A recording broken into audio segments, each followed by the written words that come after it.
नमस्कार, देश दुनिया में आपका स्वागत है और मैं हूं आपके साथ लोकेश जगवानी। और अब खबरें विस्तार के साथ। इंग्लैंड के रेडिंग शहर में चाकू से जानलेवा हमला करने का मामला सामने आया। इस घटना में कई लोगों की मौत की खबर है। इस घटना के बाद शहर में हड़कंप मच गया। प्रधानमंत्री बोरिस जॉनसन ने इस भयावह घटना की निंदा की और अन्य प्रमुख राजनेताओं ने फॉरबरी पार्क में मृतकों और घायलों के प्रति सहानुभूति व्यक्त की। पुलिस ने बताया कि शनिवार को इंग्लैंड के दक्षिणी शहर रीडिंग में फॉरबरी गार्डन्स पार्क में लोग आराम कर रहे थे, तब एक हमलावर ने वहां 3 लोगों की चाकू से मारकर हत्या कर दी और 3 लोगों को गंभीर रूप से घायल कर दिया।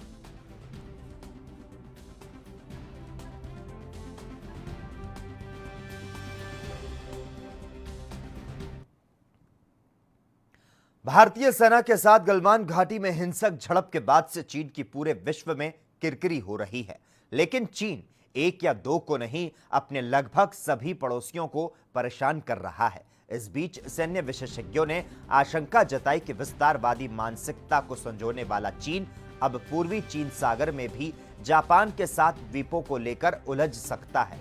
और अगर जापान से चीन ने दुश्मनी मोल लेने की कोशिश की तो इसमें अमेरिका जरूर शामिल होगा। चीन और जापान दोनों ही इन निर्जन द्वीपों पर अपना दावा करते हैं, जिन्हें जापान में सेनकाकू और चीन में डियाओस के नाम से जाना जाता है। इस बीच जापान ये साफ कर चुका है कि अगर चीन कोई हरकत करता है तो हम उसका जवाब देंगे। तो वहीं जवाब में चीनी विदेश मंत्रालय ने कहा कि डियाओस और उससे लगे हुए अन्य द्वीप चीन का अभिन्न हिस्सा है। इन द्वीपों के पास पेट्रोलिंग और चीनी कानूनों को लागू किया जाएगा। ऐसे में अब टकराव की स्थिति बन रही है।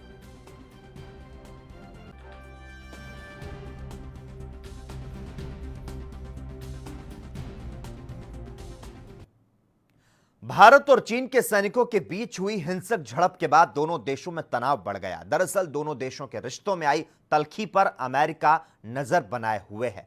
अमेरिका के राष्ट्रपति डोनाल्ड ट्रंप ने कहा कि वह भारत और चीन से बातचीत कर रहे हैं। अमेरिकी राष्ट्रपति ने कहा कि यह बहुत ही मुश्किल स्थिति है, हम भारत और चीन दोनों से बात कर रहे हैं। आपको बता दें, ट्रंप ने इसके पहले बीते माह भारत चीन के बीच सीमा विवाद को लेकर मध्यस्थता की पेशकश की थी। ट्रंप ने कहा था कि अमेरिका भारत और चीन के बीच सीमा विवाद के मुद्दे पर मध्यस्थता करने के लिए तैयार है। आपको बता दें, अमेरिका पुराने वक्त से भारत का सहयोगी रहा है। ऐसे में इस तनाव के माहौल में अमेरिका की ओर से लगातार भारत के पक्ष में बयान दिए जा रहे हैं।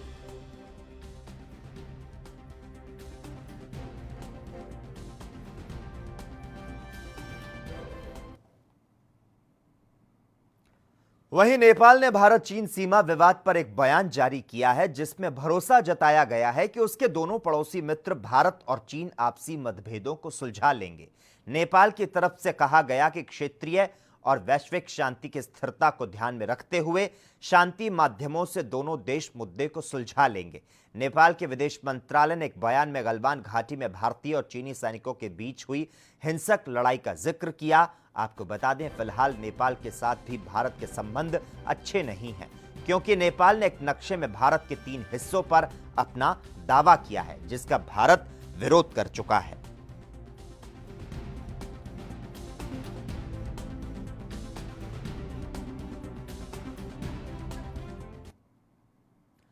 अमेरिका में कोरोना वायरस महामारी का कहर लगातार बरकरार है, लेकिन चुनाव नजदीक हैं, तो ऐसे में शनिवार को ओक्लाहोमा के टुल्सा में ट्रंप ने रैली की। अपनी पहली चुनावी रैली में ट्रंप ने चीन को निशाना बनाया और रैली को संबोधित करते हुए ट्रंप ने कहा कि कोविड-19 बीमारी के इतने नाम हैं जितने इतिहास में किसी रोग के नहीं हुए। उन्होंने कहा कि मैं इसे कुंग फ्लू का नाम देता हूं और मैं इसके 19 अलग अलग नाम ले सकता हूं। कई लोग इसे वायरस कहते हैं, कई इसे फ्लू कहते हैं। अंतर क्या है? मुझे लगता है कि हमारे पास इसके 19 या फिर 20 नाम हैं।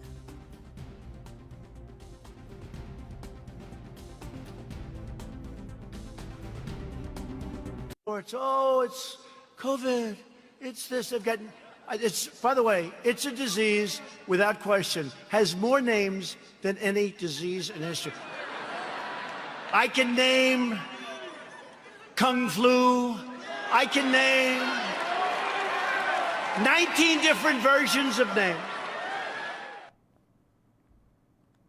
सऊदी अरब में भी कोरोना के संक्रमण को रोकने के लिए कर्फ्यू लगाया गया था, लेकिन अब देशव्यापी कर्फ्यू को खत्म कर दिया गया।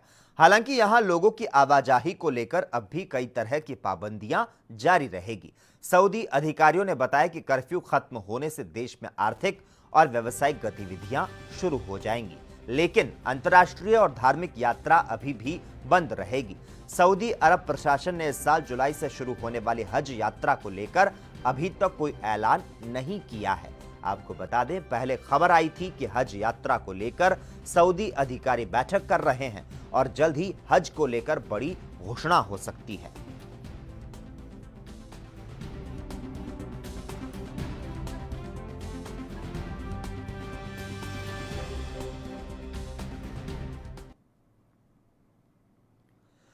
दुनिया भर में कोविड-19 के मामलों में काफी तेजी देखी जा रही है। 81 देशों में कोरोना वायरस की दूसरी लहर उठ रही है। चीन में कोरोना वायरस के जो मामले हैं, एक बार खत्म होने के बाद पिछले 2 से 3 हफ्तों में राजधानी बीजिंग में मामले आने शुरू हो गए।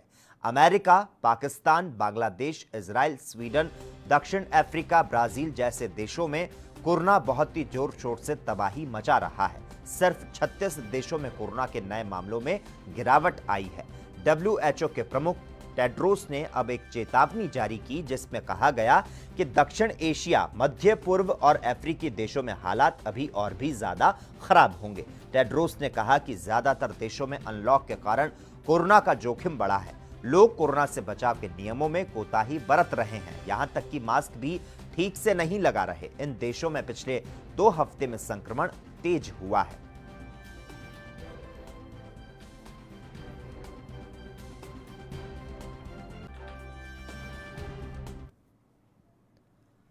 दुनिया में फैली कोरोना महामारी के लिए अमेरिकी राष्ट्रपति डोनाल्ड ट्रंप ने एक बार फिर से चीन को कसूरवार ठहराया। दरअसल ट्रंप का मानना है कि दुनिया में कोरोना फैलाने के पीछे चीन का हाथ है। इस बीमारी के चपेट में आकर दुनिया में 4,50,000 लोगों की मौत हो चुकी है, जबकि 80 लाख से ज्यादा लोग संक्रमित हैं। ट्रंप शुरू से कोरोना को लेकर चीन को कोसते रहे हैं और उनका कहना है कि यह बीमारी मध्य चीन के शहर वुहान से फैली। उनका आरोप है कि पिछले साल सामने आई इस बीमारी को दुनिया में पूरी तरह फैलने तक बीजिंग ने दबा कर रखा।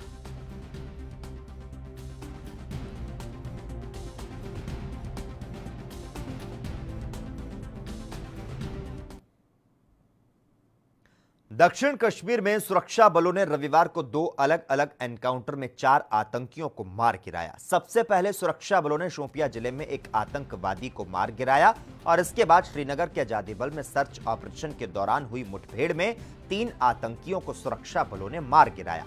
सबसे पहले कश्मीर के शोपियां जिले में सेना के लकीरपुर इलाके में सेना के जवानों ने एक दहशतगर्द को मार गिराया था। इसके पास से AK-47 राइफल समेत अन्य सामान बरामद किए गए। तो वहीं श्रीनगर में संयुक्त सुरक्षा बलों ने 3 आतंकियों को मार गिराया। बताया जा रहा है कि मारे गए तीनों आतंकवादी रमजान के दौरान 20 मई को श्रीनगर में पांडव चौक के पास 2 BSF जवानों की हत्या में शामिल थे।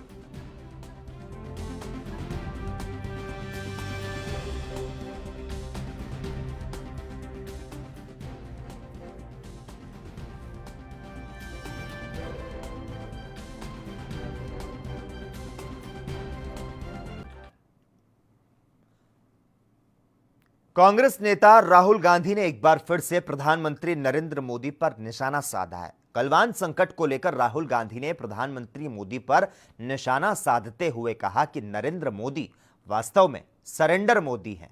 भारतीय जनता पार्टी ने राहुल के इस बयान पर पलटवार किया, तो साथ ही राहुल गांधी इस ट्वीट पर सरेंडर की स्पेलिंग को लेकर फंस गए, क्योंकि सरेंडर की स्पेलिंग गलत लिखी गई थी। बहरहाल राहुल गांधी की टिप्पणी पर बीजेपी ने पलटवार करते हुए कहा कि राहुल जिस भाषा का इस्तेमाल कर रहे हैं, ऐसा दुश्मन देश के नेता भी नहीं कर रहे। उन्हें इसके लिए माफी मांगनी चाहिए। बीजेपी ने कहा कि राहुल गांधी सारी मर्यादा तोड़ रहे हैं। बीजेपी नेता शाहनवाज हुसैन ने कहा कि देश के लोकप्रिय प्रधानमंत्री मोदी के लिए जिन शब्दों का इस्तेमाल राहुल गांधी कर रहे हैं, वैसे अपमानजनक शब्दों का इस्तेमाल दुश्मन देश का नेता भी भारत के प्रधानमंत्री के लिए नहीं करता। लेकिन राहुल गांधी लगातार प्रधानमंत्री और देश दोनों का ही अपमान करते जा रहे हैं।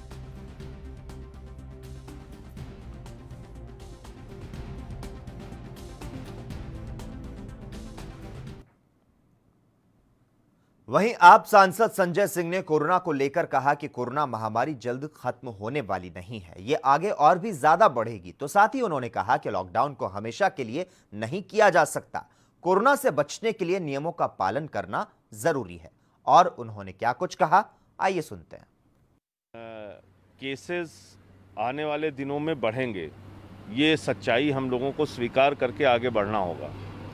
और वो बढ़ेंगे इसलिए कि अब आप अपनी अर्थव्यवस्था को पटरी पे लाने के लिए, रोजगार को पटरी पे लाने के लिए, लोगों की ज़िंदगी को पटरी पे लाने के लिए धीरे धीरे अनलॉक 1 और उससे आगे बढ़ रहे हैं। तो ये चीज़ें आएंगी, लेकिन इससे बचने का जो तरीका है वो यही है कि कोरोना संक्रमण से बचने के जो नियम है उनको हम अपनी ज़िंदगी में पालन करें। सोशल डिस्टेंसिंग का, मास्क पहनने का, हाथ सैनिटाइज करने का, तो जितना भी तरीका बताया गया है इस संक्रमण से बचने के लिए, उसको हम अपने जीवन में पालन करें। यही हो सकता है, क्योंकि लॉकडाउन कोई अंतहीन प्रक्रिया हो नहीं सकती। लॉकडाउन आप हमेशा के लिए रख नहीं सकते। अगर आप हमेशा के लिए रखेंगे तो जितने लोग कोरोना से नहीं मरेंगे उससे ज़्यादा लोग भूख से मर जाएंगे।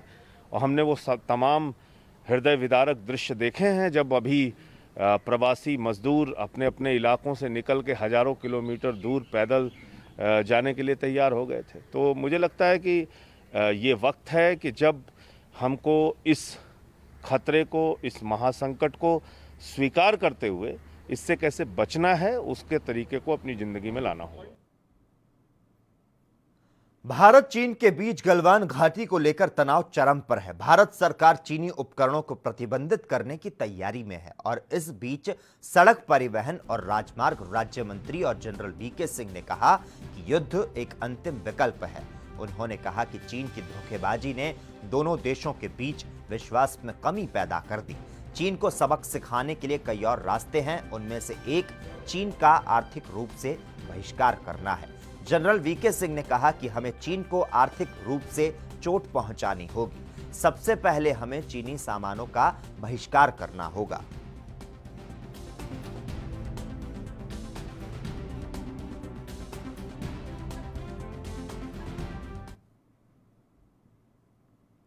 देश दुनिया में खबरों का सिलसिला लगातार जारी रहेगा। यहां रुकते हैं एक छोटे से ब्रेक के लिए।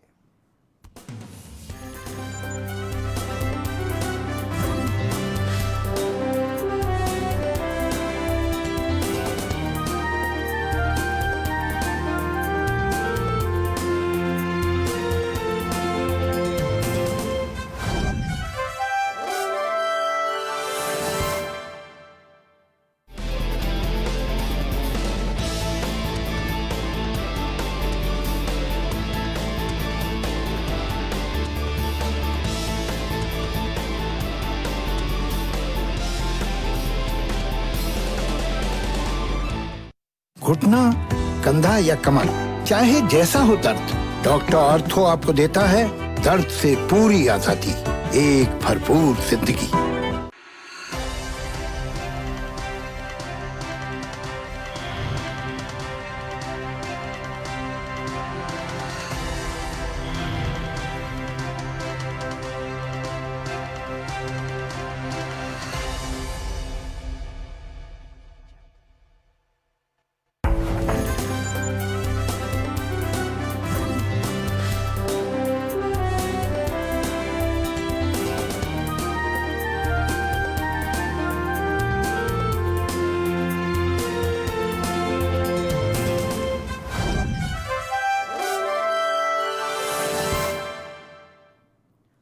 ब्रेक के बाद देश दुनिया में एक बार फिर से आपका स्वागत है। महाराष्ट्र पुलिस में पिछले 24 घंटों में कोरोना के 88 नए पॉजिटिव केस सामने आए हैं और एक की मौत हुई है, जिसके चलते अब कोरोना के कुल पॉजिटिव केस की संख्या 4048 है और 47 लोग कोरोना के चलते अपनी जान गंवा चुके हैं। यह जानकारी महाराष्ट्र पुलिस ने दी। आपको बता दें, शनिवार को महाराष्ट्र पुलिस में पिछले 48 घंटे में पुलिस कर्मियों के बीच एक मौत और 140 नए कोरोना पॉजिटिव मामले सामने आए। पॉजिटिव मामलों की कुल संख्या बढ़कर 3960 हुई, जिसमें 46 मौतें और 2925 रिकवरी मामले शामिल हैं।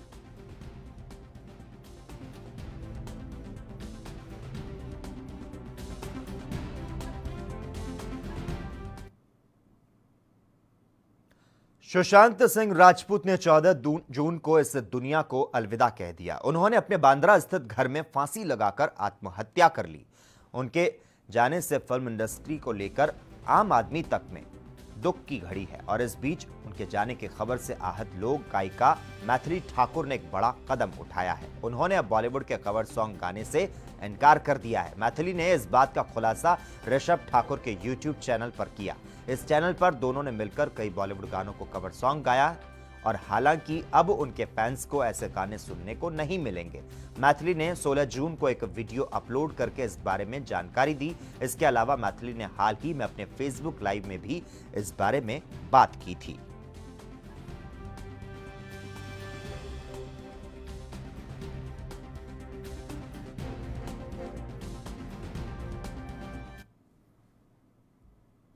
पंजाब के अमृतसर के गुरु बाजार में दिन दहाड़े 4 अज्ञात युवकों ने ज्वेलर्स की दुकान को अपना निशाना बनाया और 41 ग्राम सोना लेकर फरार हो गए। तो वहीं पुलिस ने मौके पर पहुंचकर सीसीटीवी कब्जे में लेकर जांच को शुरू कर दिया।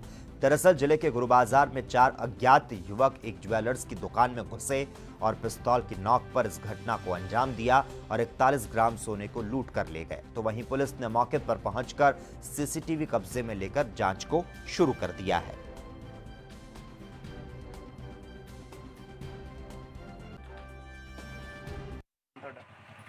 रविकांत जनरल सैकटरी पंजाब सोनकर संघ होया कि सारे ਅੱਜ 12:30 ਵਜੇ ਦਿਨ ਦਿਹਾੜੇ बल्कि पूरा दुनिया रौनक ਹੁੰਦੀ लोग आते जाते हैं पर फिर भी अज करफ्यू जिमें सैचरडे ते संडे बंद है फिर भी 4 बंदे मूँह ते नकाब पाए दे 2 एक स्पलेंडर मोटरसाइकिल सी एक एक्टिवा सी ਉਹਦੇ ਤੇ आ के ਉਹਦੇ कोठे चढ़ गए है वो अपने ਜਿਹੜਾ मराठे सी अपने अंदर रोटी पानी बना रहे सी ਉਹਨਾਂ ਦੀ एक चैन खोली है एक रिंग ले ली है ਉਹਦੇ ਕੋਲ 40-50 ਗ੍ਰਾਮ ਸਮਾਨ ਸੀ ਉਹ ਵੀ ਖੋ ਕੇ ਲੈ ਗਏ। ਬੰਦੇ ਇੱਕ ਐਕਟਿਵਾ ਔਰ ਇੱਕ ਮੋਟਰਸਾਈਕਲ ਤੇ ਸਵਾਰ ਹੋ ਕੇ ਇਹਨਾਂ ਦੇ ਉੱਪਰ ਪ੍ਰੈਮਿਸਿਸ 'ਚ ਆਏ ਜਿੱਥੇ ਉਹਨਾਂ ਨੇ ਪਿਸਤੌਲ ਦੀ ਨੋਕ ਤੇ ਜਿਵੇਂ ਇਹ ਕਹਿ ਰਹੇ ਨੇ 40-42 ਗ੍ਰਾਮ ਸੋਨਾ ਸੀ ਜਿਹੜਾ ਪਕਾਈ ਲਿਆ ਸੀ ਪਲੱਸ ਉਹਨਾਂ ਦੀ ਇੱਕ ਚੇਨ ਇੱਕ ਰਿੰਗ ਉਹ ਖੋ ਕੇ ਲੈ ਗਏ। ਸੋ ਇਨਵੈਸਟੀਗੇਸ਼ਨ ਚੱਲ ਰਹੀ ਹੈ। ਇਹਦੇ ਸੰਬੰਧ ਵਿੱਚ ਮਾਨਯੋਗ ਸੀਪੀ ਸਾਹਿਬ ਦੇ ਹੁਕਮ ਮੁਤਾਬਕ ਸੀਏਏ ਤੋਂ ਟੀਮ SHO कोतवाली SHO डी डिवीजन मैं खुद ACP सेंट्रल नाल SP साहब उत्थे मौके ते आके डिफरेंट टीमां बना के आपां कार्रवाई शुरू कर दी है। फर्दर जो भी इन्वेस्टिगेशन होगी तो शेयर की जाएगी। उत्तर भारत के ज्यादातर इलाकों में अधिकतम तापमान में हल्की गिरावट आई है। राष्ट्रीय राजधानी दिल्ली में रविवार हल्की बारिश होने से उमस भरी गर्मी से काफी राहत मिली है। भारत मौसम विज्ञान विभाग के मुताबिक अगले 2 से 3 दिनों में यूपी, MP, उत्तराखंड समेत कई राज्यों में दक्षिण पश्चिम मानसून के आगे बढ़ने के लिए परिस्थितियां अनुकूल होती जा रही है। मौसम विभाग के मुताबिक अगले कुछ दिनों तक दिल्ली के लोगों को तेज धूप और लू से राहत मिली रहेगी और इस बीच बारिश होगी और तेज हवाएं चलेगी। तो साथ ही तापमान 41 डिग्री से ऊपर नहीं जाएगा। मौसम विभाग ने पहले ही आंशिक रूप से बादल छाए रहने और हल्की बारिश की संभावना जताई है।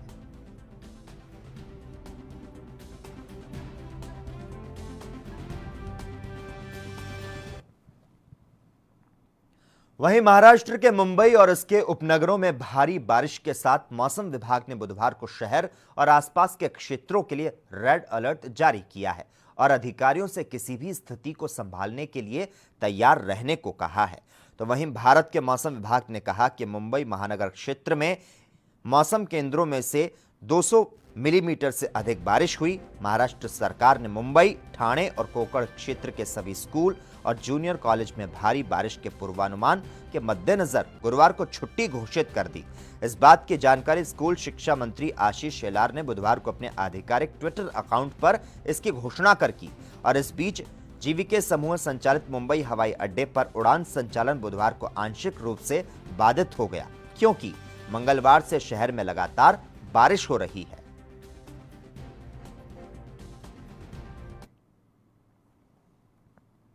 पचास दिन तक हरियाणा के अंबाला के जेल में रहने के बाद आखिरकार तबलीगी मरकज से जुड़े 9 विदेशियों को अंबाला कोर्ट ने जमानत दे दी। दरअसल तबलीगी मरकज के विदेशी लोगों के वकील ने बताया कि इस मामले में कुल 10 शामिल किए गए थे जिसमें 1 लोकल और 9 विदेशी शामिल थे। मामले में लोकल व्यक्ति को पहले ही बेल मिल चुकी थी और अब इन 9 विदेशियों को जमानत दे दी गई।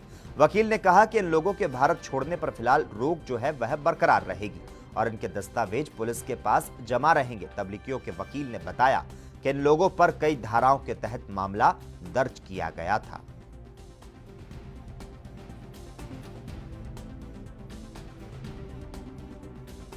सर, तबलीगी मरकज़ से जुड़े लोगों की आप पैरवी कर रहे थे, क्या कुछ अपडेट्स आए हैं इसमें? कितने लोग थे?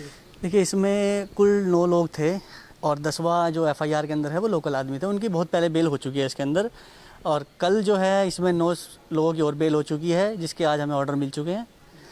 और इसमें 8 लोग नेपाल के और एक श्रीलंका का नागरिक हैं।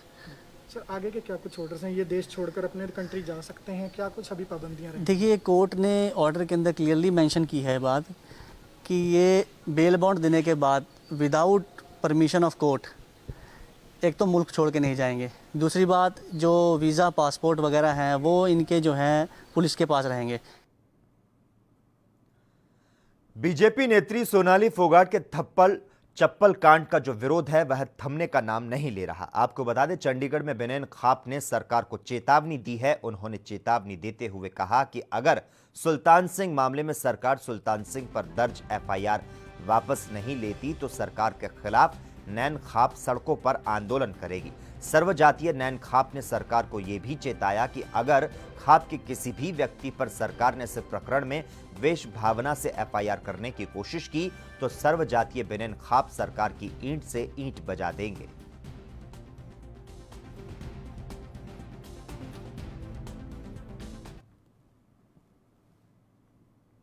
उत्तर प्रदेश के सहारनपुर में कोरोना के पॉजिटिव केस बढ़ने के साथ ही जिला प्रशासन ने लॉकडाउन को लेकर बड़ा निर्णय लिया है। अब हर रविवार को पूरा लॉकडाउन रहेगा। केवल मेडिकल इमरजेंसी दूध की दुकानों को खोलने की परमिशन होगी। दरअसल सहारनपुर जिला अधिकारी अखिलेश सिंह ने बताया कि जिले में कोरोना संक्रमण का ग्राफ कुछ दिनों में अचानक से बढ़ा। उन्होंने बताया कि रविवार को जनपद में पूर्ण लॉकडाउन रहेगा।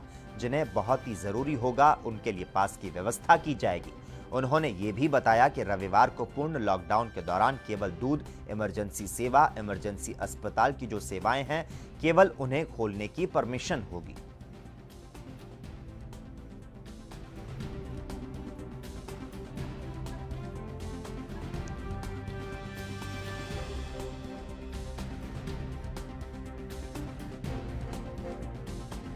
सहारनपुर में कोरोना के पॉजिटिव केस बढ़ने के साथ ही जिला प्रशासन ने लॉकडाउन को लेकर एक बड़ा निर्णय लिया है। अब हर रविवार को पूरा लॉकडाउन रहेगा। आपको बता दें, केवल मेडिकल इमरजेंसी दूध की दुकानों को खोलने की परमिशन दी गई है। दरअसल सहारनपुर जिला अधिकारी अखिलेश सिंह ने बताया कि जिले में कोरोना संक्रमण का ग्राफ जो है वह कुछ दिनों में अचानक से बढ़ता हुआ नजर आया, जिसके चलते प्रशासन ने यह बड़ा फैसला किया है।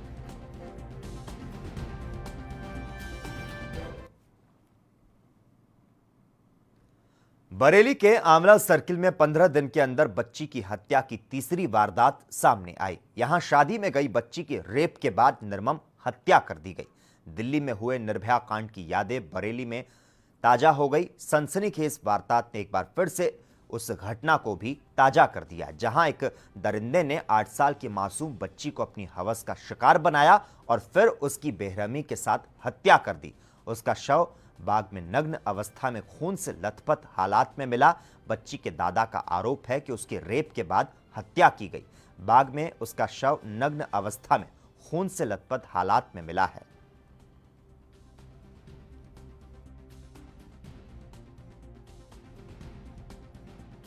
बिटिया का भाई बारात आए हुए, उसमें ही बिटिया, और उसमें 11 बजे तक तो लोगों ने देखी। 11 बजे बाद उसको लड़की पिताजी ने घूम घाम कर देखी। लड़की ना मालूम पड़ी हमारी कहाँ का ना, और हमारे देखी तो हमें लगा कहूँ बारात आए हुए, कहूँ बाल का सोई वही लिंटर मिंटर कहूँ आगे कहूँ पर आके फिर कोई बात ना सवेरे देखी तो एक दिन वो तो टट्टी फिरने का वहाँ ना देखी जाए जो टट्टी फिरने का होता है कोई चर्चा ना आई भाई। उसने बताया वो तुम्हारी लड़की मरी पड़ी वहाँ पर।